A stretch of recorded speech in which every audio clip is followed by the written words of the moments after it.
आज हम एक बहुत ही सिंपल सा छोटा सा टॉपिक पढ़ेंगे। वो है logarithm of a complex quantity. Logarithm of a complex quantity जो है वो रियल नंबर्स के जो लॉगरिथम है उसी के कॉन्सेप्ट के ऊपर बेस्ड है।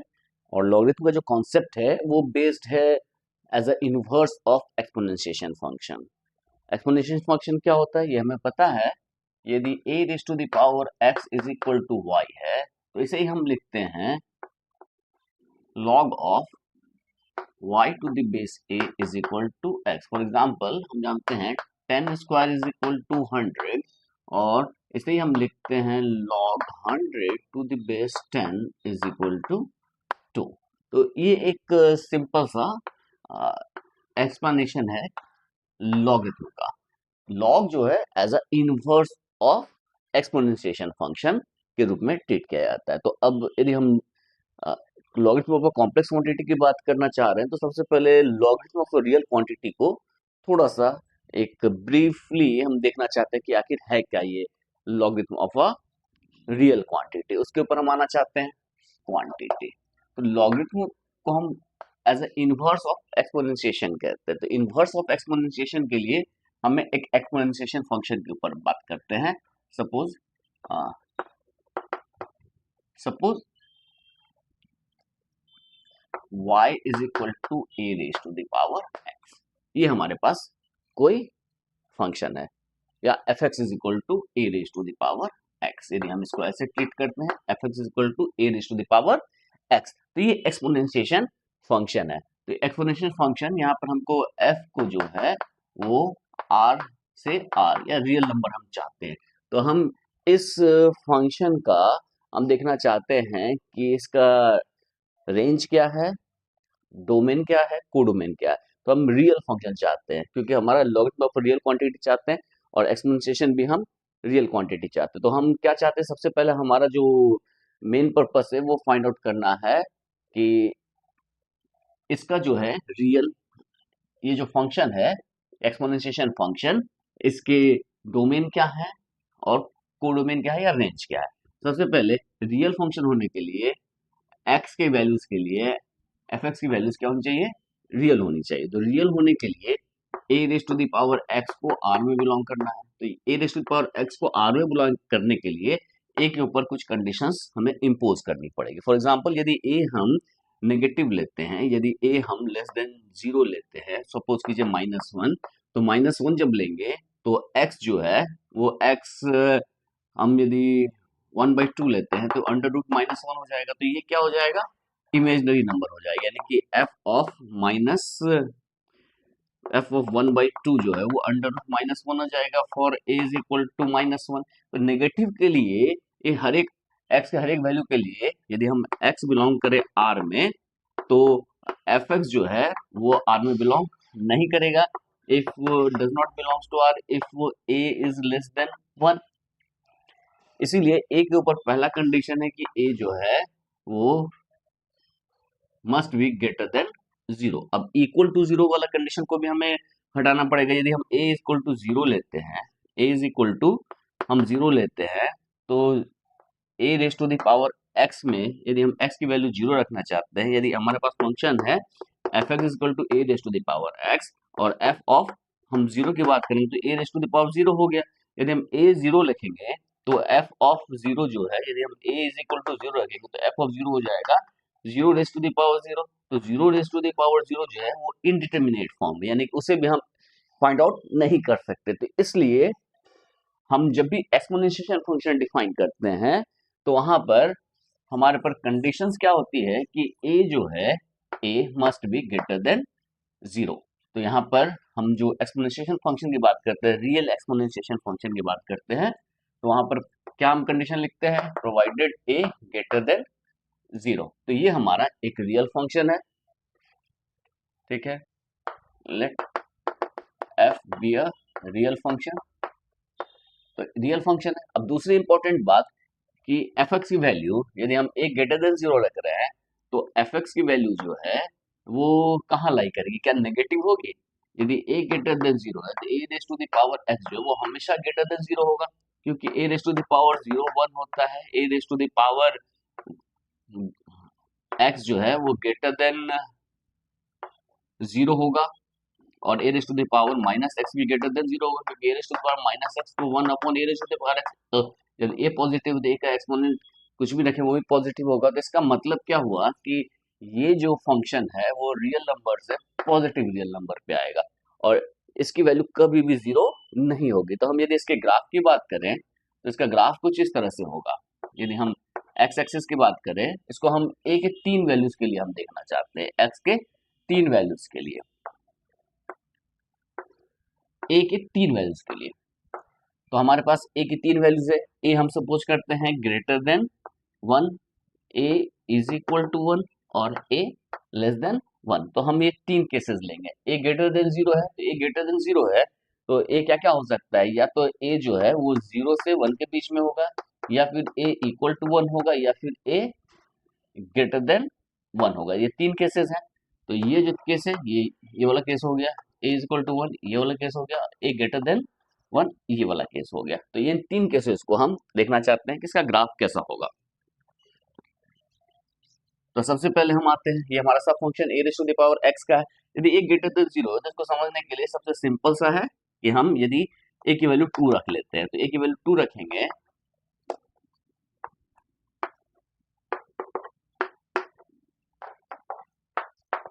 ए की वैल्यू यदि हम 2 रखेंगे तो ये क्या होगा, 2 raise to the power x हो जाएगा। A raise to the power x क्या होगा, 2 raise to the power x हो जाएगा यदि ए की वैल्यू हम 2 रखते हैं। तो ए यदि हम 2 रखते हैं तो एफ ऑफ एक्स क्या होगा, 2 raise to the power x हो जाएगा। और उस केस में इसका ग्राफ कैसा होगा, तो हम एफ ऑफ 0 की वैल्यू हम 3 तरह की वैल्यूज पे देखना चाहते हैं। X is equal to 0, x is equal greater than 0 और एक्स लेस देन 0। इन 3 तरह की वैल्यूज पे। तो एक्स 0 पे क्या होगा, एफ 0 क्या होगा, एफ 0 जो है वो 1 होगा। एफ ऑफ 1 क्या होगा, ये 2 होगा। एफ ऑफ 2 क्या होगा, 4 होगा। एफ ऑफ 3 क्या होगा, 8 होगा एंड सो ऑन। और एफ ऑफ -1 क्या होगा, 1/2 होगा। एफ ऑफ -2 क्या होगा, 1/4 होगा। एफ ऑफ -3 क्या होगा, 1/8 होगा। तो ये होगा तो पॉजिटिव ही होगी। तो इसका जो ग्राफ होगा वो एक्स एक्सिस के ऊपर ही होगा, क्योंकि वाई पॉजिटिव यहाँ पर है, नेगेटिव में यानी y is equal to f x, y is equal to f x है, तो y की वैल्यू नेगेटिव हो ही नहीं रही है। तो इसका ग्राफ जो है हमेशा एक्स एक्सिस के ऊपर होगा। अब कैसा होगा, एक तो 0 पे ये 1 को क्रॉस करेगा, यानी कि यदि हम ये 0 रखें और इसको 1 रखें तो ग्राफ जो है इस पॉइंट से होकर जरूर जाएगा। और उसके बाद ये क्या है, F1 पे तो 2 है, 1 पे ये 2 होगा और 2 पे ये 4 होगा, तो बहुत तेजी से ऊपर बढ़ेगा। इसका ग्राफ कुछ ऐसा होगा। और जैसे जैसे नीचे जा रहे हैं तो ये 0 की तरफ जाएगा, लेकिन कभी 0 होगा नहीं, तो कभी इसको टच नहीं करेगा। तो ये ग्राफ हो गया a raise to the power x when a is greater than 1 के लिए। ये ग्रेटर देन 1 पे इस तरह का नेचर आएगा। यदि हम लेस देन 1 की बात करें, यदि ए लेस देन 1 की बात करें तो ए की वैल्यू सपोज करते हैं 1/2 ले लेते हैं। तो एफ ऑफ एक्स क्या होगा, 1/2 raise to the power x, यहाँ पर सिंपल। फिर एफ 0 की बात करते हैं, एफ एक्स एफ 0 क्या होगा, एफ 0 हो जाएगा 1, एनीथिंग पावर 0 1 हो जाता है। फिर एफ ऑफ एक्स जो है वो हम एक्स ग्रेटर देन 0 की बात करना चाहते हैं, तो एफ ऑफ 1 की बात करें, F of 1 x greater than 0 है, 1 में क्या होगा 1/2। एफ ऑफ 2 में क्या होगा 1/4। एफ ऑफ 3 में क्या होगा 1/8 एंड सो ऑन। उसी तरह F of x when x is less then 0, तो ये क्या होगा, एफ ऑफ -1 क्या हो जाएगा, तो एफ ऑफ -1 हो जाएगा 1/2 raise to the power -n, 1/2 inverse यानी कि 2। उसी तरह 1/2 का पावर -2 क्या हो जाएगा, 4 हो जाएगा। तो इसकी वैल्यू क्या हो जाएगी, माइनस पे ये बढ़ता चला जाएगा। F1 2 हो जाएगा, F-2 4 हो जाएगा, F-3 8 हो जाएगा। तो इसका ग्राफ क्या होगा, x की वैल्यूज है, x की वैल्यू यहाँ पर 0 हो गया, ये -1 हो गया, ये -2 हो गया, -3 हो गया। तो जैसे जैसे -3 मतलब इधर बढ़ेगा और एक्स का जब पॉजिटिव होगा तो वैल्यू घटेगा, तो इसका ग्राफ जाएगा तो 1 से होकर जरूर। इसका ग्राफ कुछ इस तरह से होगा, ठीक है।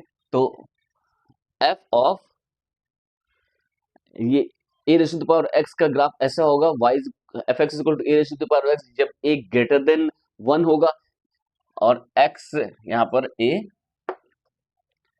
लेस देन 1 है और यहाँ a इज इक्वल टू 1 है, यहाँ a इज इक्वल टू 1, इसको हम देखना चाहते हैं। ये a लेस देन 1 होगा तो ग्राफ कुछ इस तरह से होगा, और a इज इक्वल टू 1 होगा तो f ऑफ x क्या हो जाएगा, कांस्टेंट फंक्शन हो जाएगा 1 raise to the power x, तो 1 ही होगा फॉर ऑल x, तो इसकी वैल्यूज क्या हो जाएगी, एक पैरेलल टू x एक्सिस ये लाइन हो जाएगी। तो ये बेसिकली तीन तरह का केस आया हमारे पास। कैसा आया, when a is greater than 1, when a is less than 1, और ये तीसरा केस है when a is equal to 1। अब हमने कहा ये एक्सपोनेंशियल फंक्शन एक बड़ा सिंपल सा है, हम ई जानते हैं, ई आइलर्स नंबर है, इसकी वैल्यू 2 और 3 के बीच में लाई करती है। हम जानते हैं कि e raise to the power x होता है 1 plus x square upon 2 factorial plus so on. तो ई 1 क्या हो जाएगा, 1 plus 1 upon 2 factorial plus 1 upon 3 factorial का प्रोडक्ट। तो ये हम देखेंगे कि ई की वैल्यू हम बहुत आसानी से शो कर सकते हैं, ये 2 और 3 के बीच में होगा। ई का अप्रॉक्स 2.67 अप्रॉक्स कुछ होता है, एग्जैक्ट नहीं होता है 2.67, क्योंकि ई इरेशनल नंबर है। तो ई की वैल्यू ग्रेटर देन 0 है, तो ई का जो ग्राफ है कुछ इस तरह से, e raise to the power x का ग्राफ जो है कुछ इस तरह का होगा। तो ये हमारे पास कंडीशंस है आइलर्स नंबर्स के बाद। अब हम आते हैं लॉगरिथम के ऊपर। लॉगरिथम को हम डिफाइन कैसे करते हैं, तो लॉगरिथम को हम डिफाइन करते हैं inverse of exponentiation. Inverse of exponentiation क्या हुआ, यहाँ पर हमारे पास फंक्शन fx है, तो हम लॉग को डिफाइन करते हैं gx। gx क्या होगा, gx इस तरह से होगा, तो इसका जो डोमेन है ये कोडोमेन हो जाएगा, डोमेन हो जाएगा, यानी gx जो है, g जो है ये लॉगरिथम है, तो g कहां से कहां तक है, ये r पॉजिटिव से r के ऊपर होगा, ठीक है। और डिफाइन कैसे करेंगे, तो g of x is defined as log x to the base a। यहाँ gx, यदि gx को log x to the base a बोलते हैं, तो यहाँ पर यदि हम इसको लिखे y is equal to gx, तो y is equal to log x to the base a। This is equivalent to saying, इसको हम ये भी लिख सकते हैं कि, या ध्यान रखिए यदि इसमें कंफ्यूजन हो तो ये ध्यान रखिएगा, log 10 100 इज इक्वल टू 2 होता है, और this is equal to 10 square is equal to 100। इसको हम यदि हम ध्यान में नहीं आ रहा है इसको कैसे लिखें, तो इसके बेसिस पर हम बहुत आसानी से लिख सकते हैं। तो बेस a है, a का पावर 2 इज इक्वल टू 100, तो a का power y, a raise to the power y is equal to x। तो ये दोनों इक्विवेलेंट है, ये ध्यान में रखना है कि ये दोनों क्या है, इक्विवेलेंट है। तो log x जो है, log x to the base a, यदि हम gx माने, तो यहाँ पर g जो है वो r पॉजिटिव से r होगा। तो फिर यहाँ पर और क्या क्या कंडीशंस है, यहाँ पर जो कंडीशंस a के ऊपर हमने इम्पोज किया है वो सारा कंडीशन यहाँ पर भी है। यानी ये log जो हम डिफाइन करते हैं, यानी हम gx हमने फंक्शन माना log को, gx is equal to log x to the base a। तो यहाँ पर a के ऊपर कंडीशन है कि a ग्रेटर देन 0 होगा, क्योंकि यहाँ पर भी हमने a को ग्रेटर देन 0 माना है। फिर क्या बात है कि x की कोई भी वैल्यू ले, चाहे 0, a की वैल्यू कुछ भी ले और x की वैल्यू 0 रखेंगे तो ये 1 से जरूर पास कर रहा है, तो यानी कि log 1 की वैल्यू क्या हो जाएगी, 0 हो जाएगी।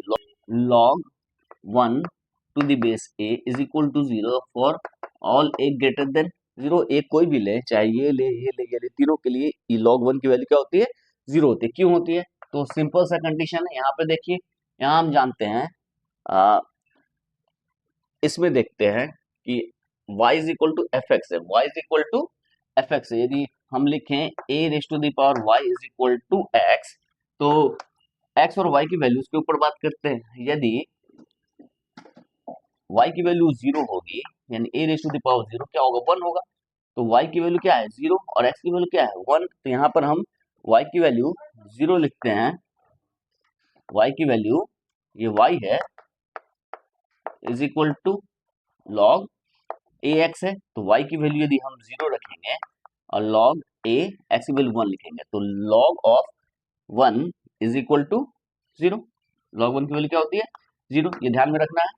आते हैं log 0 की बात, तो log 0, log a 0, तो log a 0 की बात जब करते हैं तो हमने देखा कि इसका डोमेन जो है r पॉजिटिव है, तो r पॉजिटिव, तो 0 is neither negative not positive, तो 0 इसके डोमेन में ही नहीं है, मतलब log 0 इज नॉट डिफाइंड। तो ये दो चीजें हमसे ध्यान में रखनी है, log 1 की वैल्यू तो 0 होती है, बेस कुछ भी हो, ए की वैल्यू कोई भी पॉजिटिव रियल नंबर हो, लेकिन log 0 डिफाइंड नहीं है किसी भी बेस के लिए।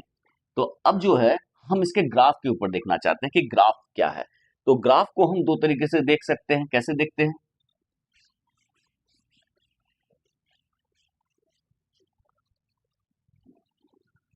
ग्राफ को देखने के लिए हमें log x की बात जब करते हैं तो log x में भी फिर a के 3 वैल्यूज के लिए अलग अलग ग्राफ बनेंगे। और जब भी हम इनवर्स फंक्शन की बात करते हैं तो उसके ग्राफ के लिए बहुत सिंपल सा तरीका है। किसी के भी इनवर्स के लिए वो हम y is equal to x, y is equal to x जो लाइन है, यानी कि y is equal to x ये लाइन हुआ, तो इस लाइन के अबाउट यदि हम मिरर इमेज इसका दें तो वही इसका लॉगरिथम का हो जाएगा। तो y is equal to x का है, ये हमारे पास y is equal to x हो गया। और हम इसका मिरर इमेज चाहते हैं, तो इसका मिरर इमेज यहाँ, तो इस पॉइंट का मिरर इमेज क्या होगा? ये हो जाएगा, यानी कि इस पॉइंट से जितना यहाँ डिस्टेंस है उतना ही यहाँ पीछे आएंगे, तो इस पॉइंट के अबाउट जितना डिस्टेंस है वो इधर आएंगे, तो इसका ग्राफ कुछ इस तरह से हो जाएगा।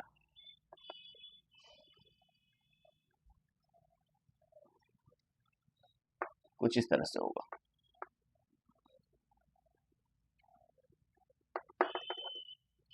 मिरर इमेज इसका, ठीक है। इसका जो मिरर इमेज होगा जब a लेस देन 1 होगा तो इसका मिरर इमेज लेंगे, तो इसका मिरर इमेज लेंगे तो इसका इमेज पॉइंट ये हो जाएगा, फिर इसका तो यही रहेगा, फिर इसका मिरर पॉइंट इधर आ जाएगा, इसका मिरर पॉइंट इधर आएगा, तो इसका कुछ इस तरह से शेप होगा। तो इसका मिरर इमेज कुछ इस तरह से होता है। हम इसको ऐसे भी देख सकते हैं, यदि इस तरह से समझने में थोड़ा सा दिक्कत हो तो उसको हम ऐसे भी समझ सकते हैं कि y is equal to log ax is equivalent to a raised to the power y is equal to x। तो हम a की वैल्यूज के ऊपर आते हैं। यदि a 2 लेते हैं और a is equal to 1/2 लेते हैं, दो कंडीशंस लेते हैं, तो a raised to the power y is equal to x है, तो y और x हमें यही करना है, यानी कि 2 raised to the power y is equal to x, इसका ग्राफ हमें ड्रॉ करना है। तो 2 raised to the power 0 की वैल्यू क्या हो जाएगी? 1 हो जाएगी। 2 raised to the power 1 की वैल्यू क्या हो जाएगी? 2 हो जाएगी। 2 raised to the power 2 की वैल्यू क्या हो जाएगी? 4 हो जाएगी। इसी में नेगेटिव में 2 का पावर -1 जो है वो क्या हो जाएगा? 1/2 हो जाएगा। 2 का पावर -2 जो है वो क्या हो जाएगा? 1/4 हो जाएगा। 2 का पावर -3 जो है वो क्या हो जाएगा? 1/6 होगा। तब यदि a ग्रेटर देन 2 है तो वहां पर हम क्या लिख सकते हैं? ये y की वैल्यू और x की वैल्यू है, तो x y, यदि x हाफ है तो y की वैल्यू 1/2। यदि हम x हाफ लेते हैं, x हाफ लेते हैं,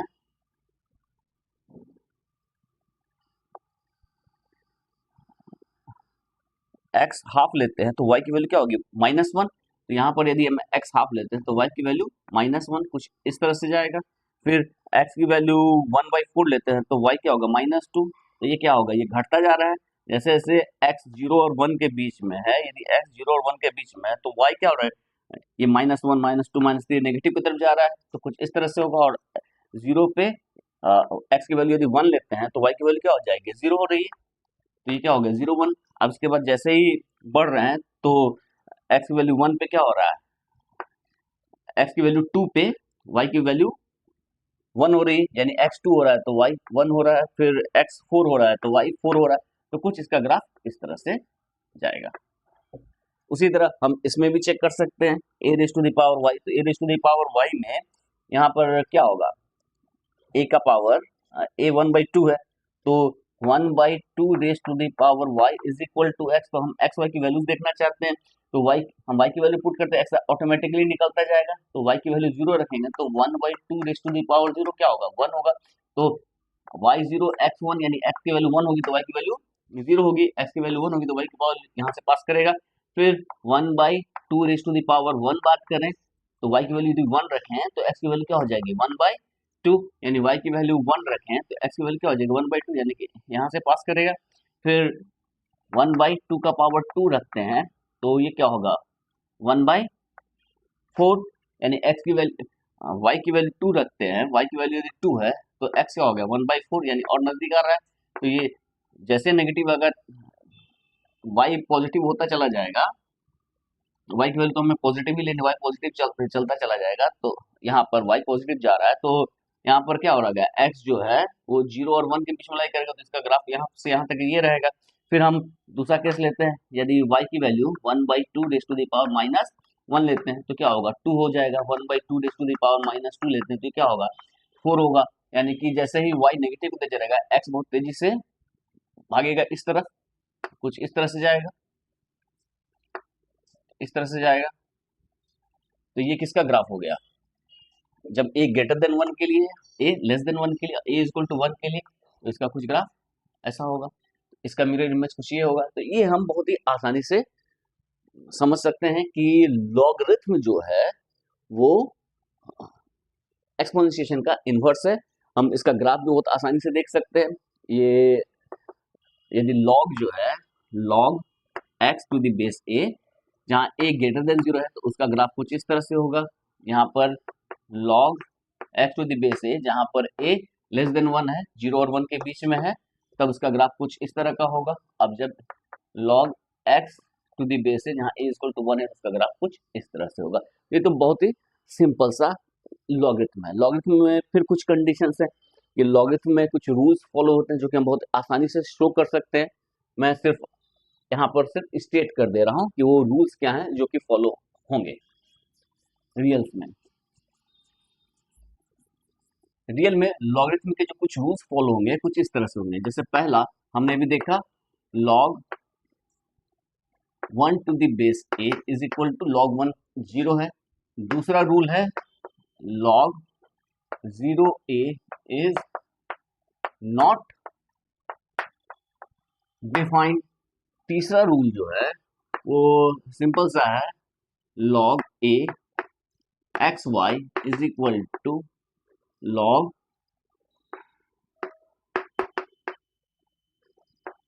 x to the base a plus log x to the base y। चौथा जो है ये बहुत आसानी से शो कर सकते हैं। फॉर एग्जाम्पल जैसे इसे ही हमें शो करना हो तो हम इसको क्या मान लें, इसको हम t मान लेते हैं, log x y to the base a, इसको यदि हम t सपोज करते हैं, this is equivalent to saying क्या होगा, a raise to the power t is equal to x y. ये इक्विवेलेंट है उसी का। इसके बाद जो है हम यहाँ पर आते हैं, इसको मान लेते हैं p और इसको मान लेते हैं q, यानी कि log x to the base a को हम p मान लेते हैं और log y to the base a को हम q मानते हैं। तो this is equivalent to saying क्या हो जाएगा, this is a raise to the power p is equal to x and this is a raise to the power q is equal to y। तो x y की value हम इसके form में लिख देते, यानी कि a raise to the power t is equal to क्या होगा, x की वैल्यू क्या हो जाएगी, a raise to the power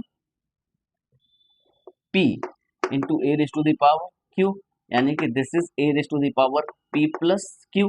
a raise to the power t बराबर a raise to the power p plus q आया।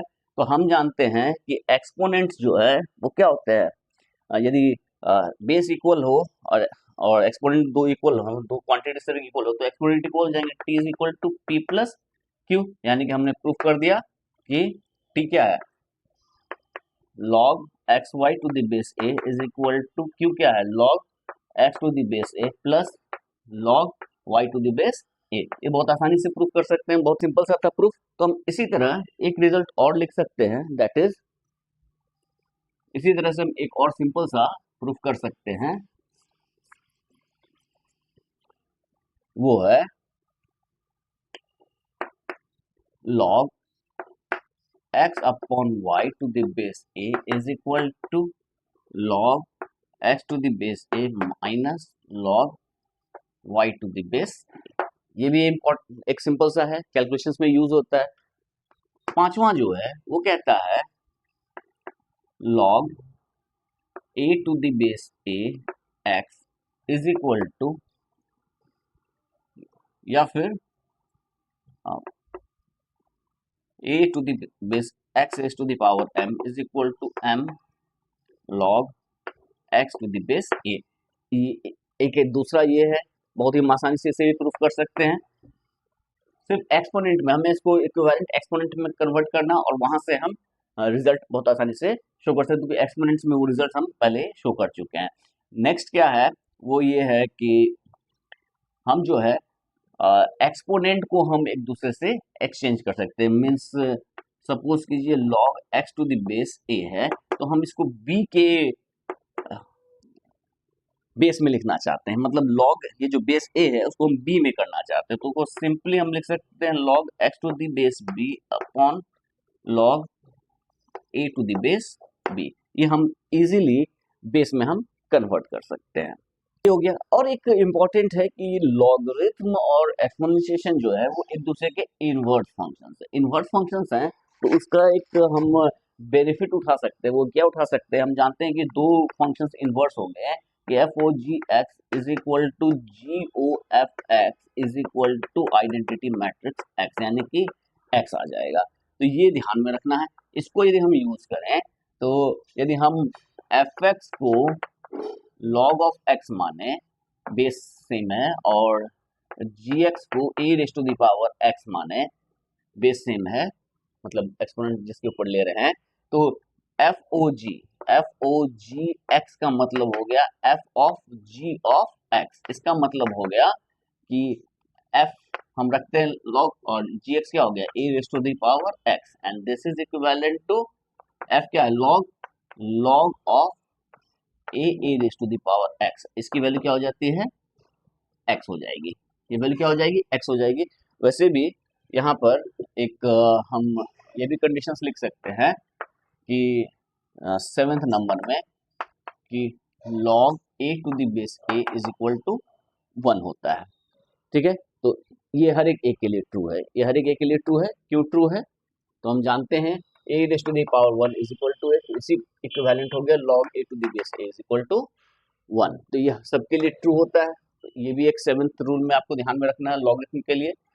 और ये वैल्यू जो है तो एफ ओ जी क्या हो जाएगा, एक्स से इक्वल हो जाएगा, एफ ओ जी एक्स बराबर एक्स होगा, यानी कि log a x is equal to x आएगा। तो हमें ये ध्यान में रखना है कि 8th नंबर क्या है ध्यान में, कि लॉग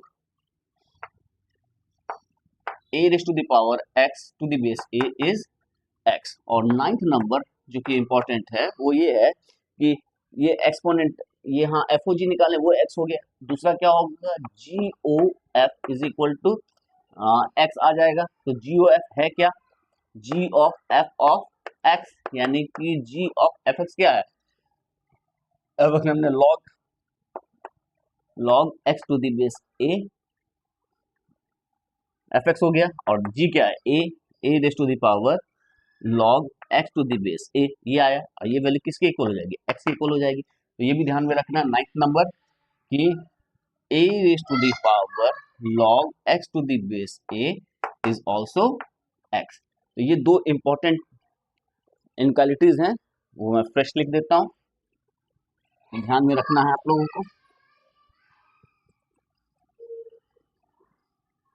6 7th क्या कह रहा है, ये कह रहा है log a to the base a is equal to 1।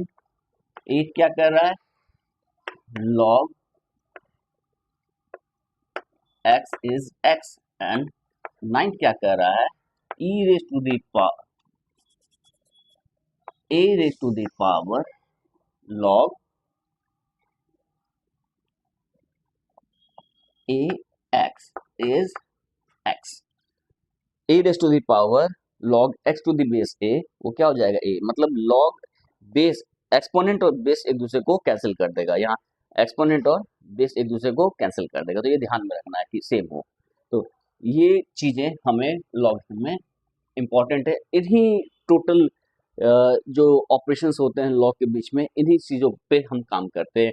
कुछ मिस्टेक्स जो जनरली करते हैं बच्चे, वो क्या करते हैं, वो करते हैं कि log x प्लस वाई को log x log y लिख देते हैं, जो कि वो ट्रू नहीं है, ये होल्ड नहीं करता। log x into y log x plus log y है, ये नहीं है कि log x plus y log x into log y है। तो ये मिस्टेक जनरली लोग करते हैं, ये मिस्टेक नहीं करना। उसी तरह यहाँ पर भी ऐसा लोग मिस्टेक करते हैं कि log x माइनस वाई को log x अपॉन वाई लिख देते हैं, ये भी एक मिस्टेक है, ये भी नहीं करना। ये log x अपॉन वाई है, log x minus log y, ये ध्यान में रखना है। इस तरह का मिस्टेक जो है वो नहीं करना, ये अपने अकॉर्डिंगली रूल नहीं बनाना है।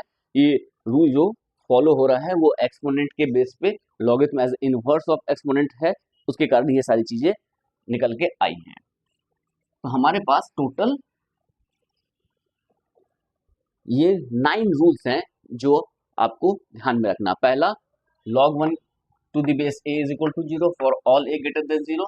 log 0 to the base a is not defined for any a greater than 0. And then log x y is equal to log x plus log y, base कुछ भी हो, यदि a है तो a, e है तो e, log x upon y, log x minus log y। तो ये सारे रूल्स हैं। चेंज ऑफ बेस ध्यान में रखना है, log x to the base a और हम किसी b के बेस पे लिखना चाहते हैं तो log x to the base b और a को भी log a to the base b से डिवाइड कर देते हैं, ये क्वांटिटी हम डिवाइड कर देते हैं। तो ये लॉगरिथम है रियल नंबर्स का। तो रियल नंबर्स का ये लॉगरिथम है और हमें ध्यान में रखना है कि हमें पढ़ना है logarithm of a complex quantity. तो logarithm of a complex quantity में जैसे हमने रियल नंबर में एक्सपोनेंट पढ़ा, उसी तरह हमें कॉम्प्लेक्स नंबर्स में भी एक्सपोनेंट फंक्शंस को पढ़ना होगा और वहां पर हम एक्सपोनेंट के इनवर्स के रूप में हम डिफाइन करेंगे logarithm of a complex quantity. तो जैसे हमने रियल में काम किया वैसे ही हम एक्सपोनेंट में भी काम करेंगे logarithm of a complex quantity में।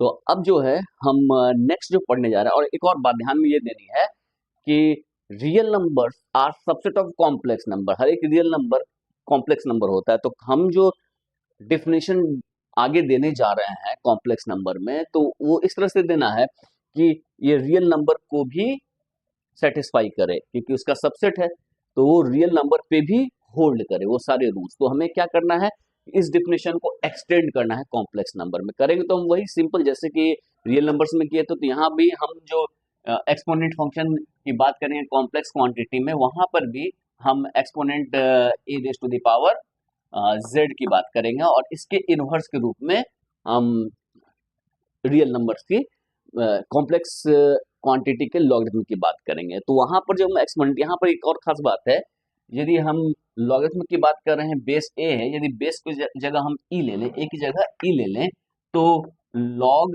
e to the power x, उसको हम सिंपली ln x लिखते हैं, नेचुरल लॉग लिखते हैं। तो ये एक कॉमन टर्मिनोलॉजी है, जनरली यूज की जाती है, या कहीं कहीं अंडरस्टूड होता है तो log e x log n x equivalent माने जाते हैं, वहाँ बेस को e ही एज्यूम किया जाता है। तो हम जब लॉगरिथम को कॉम्प्लेक्स क्वांटिटी पढ़ना शुरू करेंगे तो सबसे पहले हम एक्सपोनेंशियल फंक्शन जो है उसे पढ़ेंगे, यानी e raise to the power z को पढ़ेंगे।